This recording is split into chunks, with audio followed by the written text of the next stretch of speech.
Hello friends, I am Sara and welcome back to my channel Smart Kids।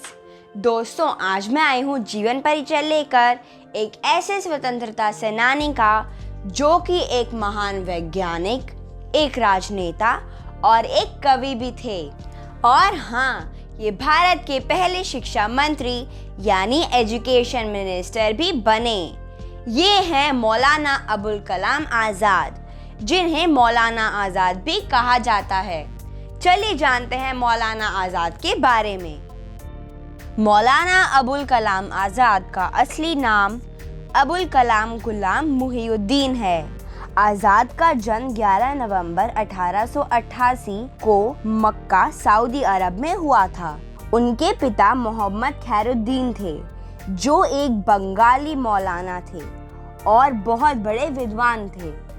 उनकी माता अरब की थी, जो शेख मोहम्मद ज़हर वातरी की बेटी थी, जो मदीना की प्रसिद्ध मौलवी थीं।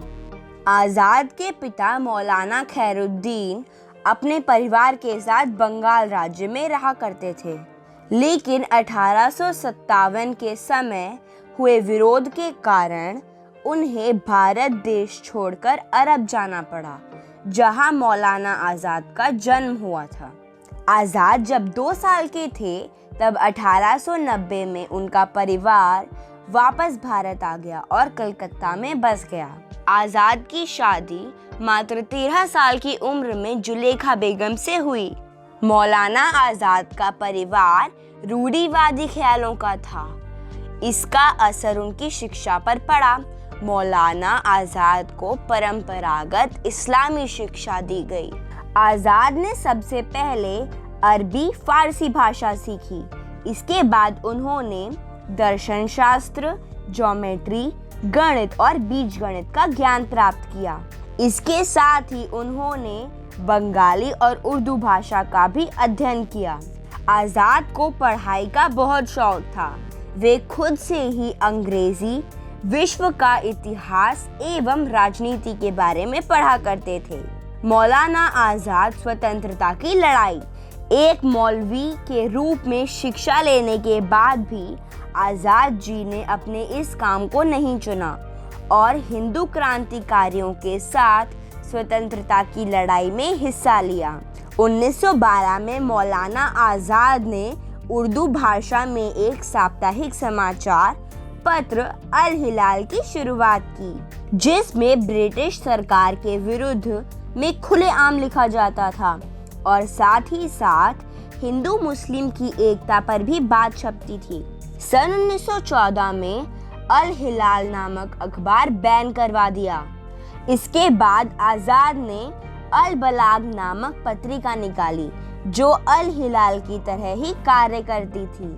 लगातार अखबार एवं पत्रिका में राष्ट्रीयता की बातें छपने से देश में आक्रोश पैदा होने लगा और ब्रिटिश सरकार ने विनियम अधिनियम के तहत अखबार पर प्रतिबंध कर मौलाना आज़ाद को गिरफ्तार कर रांची की जेल में डाल दिया और वहां से वे 1 जनवरी 1920 को छूटे।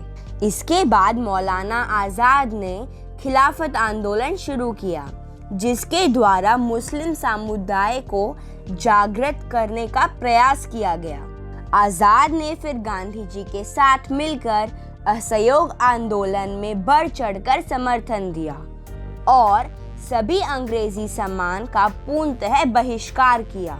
उन्हें ऑल इंडिया खिलाफत कमेटी का अध्यक्ष बनाया गया और उन्होंने क्रांतिकारियों के साथ मिलकर जामिया मिलिया इस्लामिया संस्था की स्थापना की। सन 1923 में आज़ाद को कांग्रेस का अध्यक्ष बनाया गया। इतनी कम उम्र में पहली बार किसी नेता को यह पद मिला था। सन 1930 में गांधी जी के साथ किए गए नमक आंदोलन में आज़ाद को भी बाकी नेताओं के साथ गिरफ्तार किया गया और 1934 में उन्हें रिहाई मिली। सन 1940 में आज़ाद को रामगढ़ सेशन से कांग्रेस का प्रेसिडेंट बनाया गया और वह इस पद पर 1946 तक रहे। भारत आज़ाद होने के बाद मौलाना आज़ाद भारत के पहले शिक्षा मंत्री यानी एजुकेशन मिनिस्टर बने।